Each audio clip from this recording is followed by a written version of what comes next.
PMGSY का ये कौन सा ठेकेदार है जिसको देखकर डीएम से लेकर सीएम तक सहमे हुए हैं? तो विधायक की औकात ही क्या? ऐसी कौन सी कमजोर नस इस ठेकेदार ने इनकी दबाई है कि इसके खिलाफ कार्यवाही करने में बड़े बड़ों को पसीना छूट रहा है। रोड नहीं तो पानी नहीं, और रोड नहीं तो किसी भी प्रशासन की गाड़ी को हम अपनी घाटी में घुसने नहीं देंगे। शासन पीता है, जाकर जिलाधिकारी भी जो जिस पानी को पीते हैं वो मेरे घर से, मेरे 80 गंगा घाटी से आता है। पानी के लिए तरस जाए, इसलिए ये कोशिश मत करना। हमारे गांव में आते हैं कि बस हमें वोट दो और रोड देंगे आपको। रोड नहीं है तो वोट नहीं है। हमारे यहाँ जो है किसी की गाय भैंस, तो कल आज तो कोई बात नहीं, कल से हम गाय भैंस भी यहीं ले आएंगे। क्योंकि इस तरीके से धरने हमने जो है पिछले 5 सालों से कई कर लिए हैं, सरकार के कान में जूं तक नहीं रिंगे हैं। हम अपने गाय भैंस, अपने खच्चर, अपने जितने भी हमारे पालतू जानवर हैं, हम सब जिला कलेक्ट्रेट में लाएंगे और यहीं पे हम धरना प्रदर्शन देंगे। कि हमारे मेरा बस का नहीं है। डीएम बोलता है जो एक जिला का मालिक है, विधायक भी बोलते हैं कि अरे ये ठेकेदार की बहुत बड़ी पहुंच है। अब तो इस्तीफा दो ना, अपने कुर्सियों पे क्यों बैठ रहे? शर्म आनी चाहिए तुमको जो ऐसे शब्दों का प्रयोग करते हैं। तो इस बीच में जब काम ही नहीं हुआ रोड पे, तो इतने लाख का पेमेंट ठेकेदार को कैसे विभाग ने किया और किस अधिकारी के दबाव पे या किस नेता के दबाव पे ये पेमेंट हुआ है? उत्तरकाशी जिले में महिलाओं और बच्चों को साथ लेकर पारंपरिक वाद्य यंत्रों के साथ प्रदर्शन करने वाले ये लोग अस्सी गंगा घाटी के ग्रामीण हैं। चीन सीमा पर बसे हुए उत्तरकाशी जिला मुख्यालय से लगे हुए अस्सी गंगा घाटी, जो पर्यटन के लिहाज से अति महत्वपूर्ण मानी जाती है, विश्व प्रसिद्ध पर्यटक स्थल डोडी ताल के साथ धार्मिक लिहाज से भी ये गणेश जन्मस्थली माना जाता रहा है। जिला मुख्यालय उत्तरकाशी से 10 से 15 किलोमीटर के बीच बसे इन गांव में सड़क की बदहाली को लेकर अस्सी गंगा घाटी के लोग बरसों से आंदोलन कर रहे हैं। इसके बावजूद भी ये कैसा ठेकेदार है जो ना डीएम की सुनता है और ना सीएम की? तो फिर विधायक की औकात ही क्या? है कि हमारे मेरा बस का नहीं है। डीएम बोलता है जो एक जिला का मालिक है, तो मतलब मैं तो ये समझता हूँ, और खासकर उस ठेकेदार ने जो सरकार में बैठे हुए लोग हैं, विधायक भी बोलते हैं कि अरे ये ठेकेदार की बहुत बड़ी पहुंच है। अब तो इस्तीफा दो ना, अपने कुर्सियों पे क्यों बैठ रहे? शर्म आनी चाहिए तुमको जो ऐसे शब्दों का प्रयोग करते हैं। करोड़ों का बजट पूरा हो गया, ब्लैक लिस्ट करने की बात हुई, लेकिन किसी की हिम्मत ही नहीं पड़ी कि ठेकेदार से हिसाब मांग सके। गड्ढे हो रखे उन्हें भर देगा, जो दीवारें क्षतिग्रस्त हैं, कहीं पर वो बनने हैं, क्या कहते हैं, नाली साफ होनी है, कहीं बननी है। एक महीने में तो उसकी प्रोग्रेस देखते हुए लगेगा कि ये कर सकता है, 1-2 महीने में हम कर लेंगे। और प्रपोजल पहले देगा हमें, फिर हम उनको चीफ साहब को भेजेंगे, वो एक्सेप्ट कर लेंगे तो फिर हम करा देंगे। लेकिन उसमें ठेकेदार ने मार्च तक का अपना प्रपोजल बना के दिया, हमने वो भी चीफ साहब को भेज दिया कि आपने कहा था ये चीज़, और ये जो है उन्होंने प्रपोजल अपना इस तरह से दिया है। और चीज नहीं आई कि जब 9 साल से नहीं कर पा रहा हो तो 2 महीने बिल्कुल ये बात हमने कही। हम अपने घर ही तक सीमित हैं, पर जैसे कि हमारे गांव में स्थितियां कितनी खराब है। आलम यह है कि जनप्रतिनिधियों के सामने डीएम और विधायक ने तो अपने हाथ खड़े कर ही दिए हैं, पर अब तो दबंग ठेकेदार खुद भी खुलेआम लोगों से कहता फिरता है कि पीएमजीएसवाई विभाग का चीफ इंजीनियर उसी की दया से बनाया गया है। ऐसे में सड़क कैसे बनेगी और विभाग ठेकेदार पर कार्यवाही कैसे करेगा? कैसे कोरोना काल में प्रदेश में नौकरी छोड़कर अपने गांव में लौटे युवाओं का कारोबार चलेगा? बताने वाला कोई मौजूद नहीं है।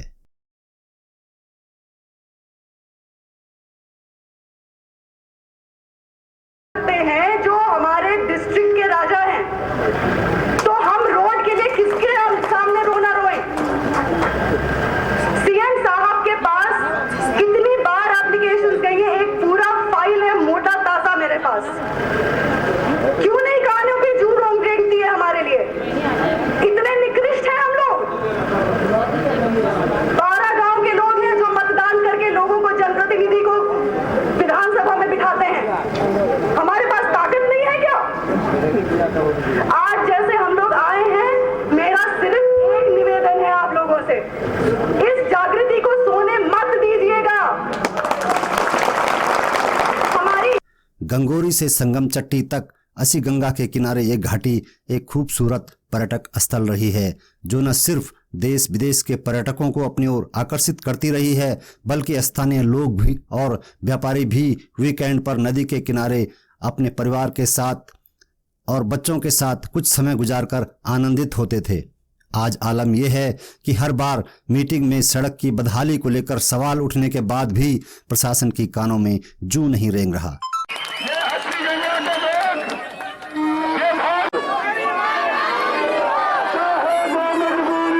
और ठेकेदार की दबंगता बराबर बनी हुई है। इस बार अस्सी गंगा घाटी के लोग भी आर पार की लड़ाई के मूड में दिखाई दे रहे हैं।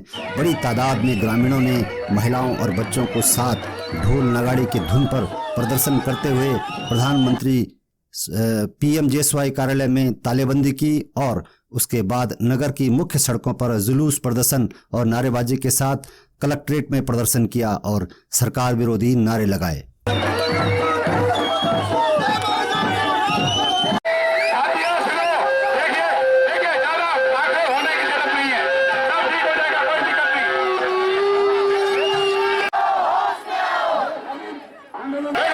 उन्होंने चेतावनी दी कि जल्दी उनकी मांगों पर कार्यवाही नहीं हुई तो अपने पशुओं के साथ कलेक्ट्रेट में ही धरने पर बैठ जाएंगे। इतना ही नहीं, अस्सी गंगा घाटी से डीएम ऑफिस में आने वाले पानी को भी बंद करने के लिए वे मजबूर होंगे। जिस पानी को पीते हैं वो मेरे घर से, मेरे अस्सी गंगा घाटी से आता है।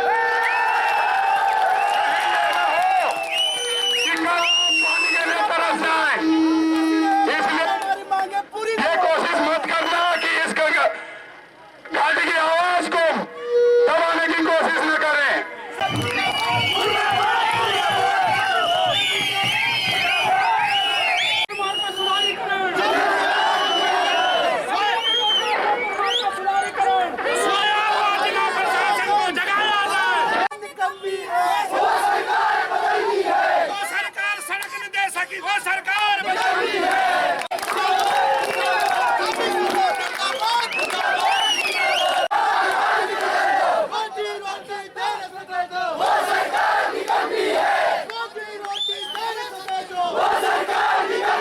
घाटी जिला मुख्यालय से लगी हुई घाटी है और पर्यटन क्षेत्र डोडीताल इतना विश्व प्रसिद्ध है, लेकिन कई वर्षों से हमारे जो सड़क है गंगोरी से ही बहुत खराब स्थिति है और इस सड़क की वजह से हमारे उस घाटी का जो पर्यटन है वो भी जो है बहुत कम हो चुका है और हमारे जो स्थानीय लोग हैं वो जो है बहुत परेशान हो चुके हैं।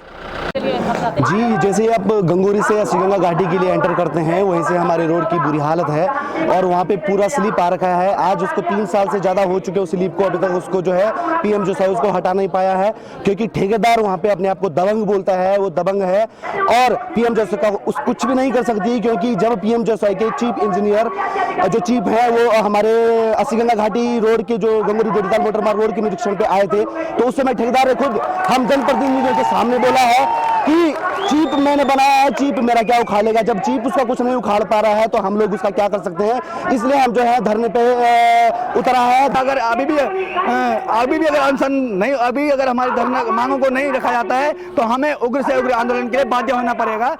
इसकी जिम्मेदारी शासन प्रशासन की स्वयं की होगी और आज तक हम झुक के आए हैं, लेकिन आज के बाद हम ना झुकेंगे, लेकिन शासन प्रशासन को झुका के चलेंगे। ये हमारी जनता ने ठान लिया है। अस्सी गंगा घाटी की समस्त युवा शक्ति मातृ शक्तियों ने आज अपना आक्रोश जताया है, क्योंकि हमारे साथ बरसों से खिलवाड़ करके आ गए और आगे भी खिलवाड़ करेंगे। ये क्यों किसी प्रशासन भी किसी के दबाव में काम करे और शासन भी दबाव में काम करे, आखिर ये दबाव में करने वाला कौन है, हमें उस चीज का पता करना है। और अगर हमारे इस आंदोलन से शासन प्रशासन अभी झुकती नहीं है तो हमें उग्र से उग्र आंदोलन के लिए बाध्य होना पड़ेगा। ये भी पता होना चाहिए कि मतलब जो उत्तरकाशी शहर है, यहाँ तक यहाँ के जो जिलाधिकारी हैं, विधायक हैं, कोई भी लोग जिम्मेवार लोग, हमारे घर का पानी अस्सी गंगा से जो आता है उसी पानी से जो है ये शहर पानी पीता है। हम तो यदि हमें जरूरत पड़े तो जब हमारे लिए कुछ नहीं, उस क्षेत्र के लिए कोई सुविधा नहीं है, तो मैं तो सीधा सीधा ये कहूँगा कि हमारा पानी भी मत पियो, हम अपने पानी को बंद कर देंगे, हमको भी सिस्टम से ठीक है दूर कर दो। जब हमारे लिए शासन प्रशासन कोई व्यवस्था ही नहीं है, 108 उस रोड पे नहीं चलती है, ये इससे बड़ा दुर्भाग्य क्या होगा। आरटीओ पास हमारे एक भी सड़क सड़कें नहीं है। तो इस और जिला मुख्यालय का जो क्षेत्र है, जब यहाँ ऐसी स्थिति है तो जो दूर दराज जो क्षेत्र है वहाँ की क्या स्थिति होगी। पीएमजीएसवाई के पास सब पैसा है, सब कुछ है, लेकिन वो जो है एक ठेकेदार के वो बन चुके हैं, वो दास बन चुके हैं। ठेकेदार उनको चला रहा, वो एक ठेकेदार को लगाम नहीं कस पा रहे। अस्सी गंगा वैली से बड़ौचर हूँ एक, और हमारी जो रोड है सर वो इतनी ख़राब है कि हमारे जो बड़ौचर आते हैं बेचारे वो परेशान है कि हमारी रोड की वजह से हैं। और हम चाहते हैं कि हमारी रोड अगर अच्छी बन जाए तो हमारे यहाँ टूरिज्म, इको टूरिज्म तो चल ही रहा था, तो इको टूरिज्म का भी हमें होम स्टे वगैरह वगैरह जो भी है सर वो काफ़ी अच्छे चलेंगे, सब लोगों पर चलेंगे तभी जब रोड होगी, जब रोड नहीं है तो कुछ नहीं है। जो है हमारा, अगर आज हमारा जो ये धरना प्रदर्शन है लगातार हमारा रहेगा, क्योंकि अब हमने सोचा है कि अनिश्चितकालीन धरना ही हम लोगों को करना पड़ेगा, क्योंकि इस तरीके से धरने हमने जो है पिछले 5 सालों से कई कर लिए हैं, सरकार के कान में जूं तक नहीं रिंगे हैं, और अब जो है हम अनिश्चितकालीन धरना प्रदर्शन यहाँ पे करना चाह रहे हैं जिला कलेक्ट्रेट में। और अगर कल परसों से भी हमारी मांग पूरी नहीं होती, हम अपने गाय भैंस, अपने खच्चर, अपने जितने भी हमारे पालतू जानवर हैं, हम सब जिला कलेक्ट्रेट में लाएंगे और यहीं पे हम धरना प्रदर्शन देंगे। और इसमें जो है पीएमजीएसवाई विभाग का जो है, जब हमने पिछले धरना प्रदर्शन किया था उस समय विभाग ने हमें बोला था कि 1 करोड़ 98 लाख रुपए अभी शेष है ठेकेदार का, 9.25 करोड़ रुपए में से। और अभी जब हम लोगों ने बीच में उनसे पूछा कि अब कितना बचा है, अब जो है 1 करोड़ 48 लाख रुपए बचा है। तो इस बीच में जब काम ही नहीं हुआ रोड पे, तो इतने लाख का पेमेंट ठेकेदार को कैसे विभाग ने किया और किस अधिकारी के दबाव पे या किस नेता के दबाव पे पेमेंट हुआ है, यही हम पीएमजीएसवाई से पूछना चाह रहे हैं। पीएमजीआई का जो हमारा घेराव करने का मुख्य उद्देश्य है, महोदय पीएमजीआई ने हमारे यहाँ जो है 9 साल से जो है एक ठेकेदार को बिठा रखा है, जिसने जो है 9 करोड़ रुपए खर्च कर दिए हैं। मात्र 4.5 करोड़ का उसका जो है उसके बोर्ड भी लिखा हुआ है कि 4.5 करोड़ का ठेका है और 9 करोड़ उसको पेमेंट हो गए हैं। लेकिन सड़क की हालत आप देख सकते हैं और इतनी खस्ता है कि गड्ढे गड्ढे हैं। न तो वहाँ पर कभी डामरीकरण किया जाता है, अगले दिन किया जाता है, पिछले दिनों डामरीकरण उखड़ जाता है। दूसरी बात, जहाँ पर कीपर बने हैं वहाँ पानी जो है 24 घंटे उसमें बह रहा है। और हम लोगों ने इस संबंध में आज तालाबंदी की पीएमजीआईएस की, क्योंकि पीएमजीआई के अधिकारी जो है हमें जो है बेवकूफ समझते हैं। जैसे हम आज आंदोलन करने के यहाँ आ जाते हैं तो वो उस दिन जो है 150 लेबर भेज देते हैं, 50-60 लेबर भेज देते हैं। उसके बाद वो आश्वासन पे आश्वासन, शासन से आश्वासन पे आश्वासन, और जैसे ही वो 2-3 दिन हो जाता है वो लेबर भाग जाती है। इसी तरह इसी परिप्रेक्ष्य में आज हमने वहाँ पर तालाबंदी की और संबंधित विभाग के को यह चेतावनी दी कि अगर वो नहीं चेता तो हम यहाँ पर जो है आज से आंदोलन करेंगे और उसके बाद जो भूख हड़ताल में बैठेंगे, चाहे 1 महीना लगे, 6 महीने लगे, चाहे मर, हम लोग डू एंड डाई पे आ रखे हैं। और आज रात हम यहाँ पर जो है नवरात्र मनाएंगे।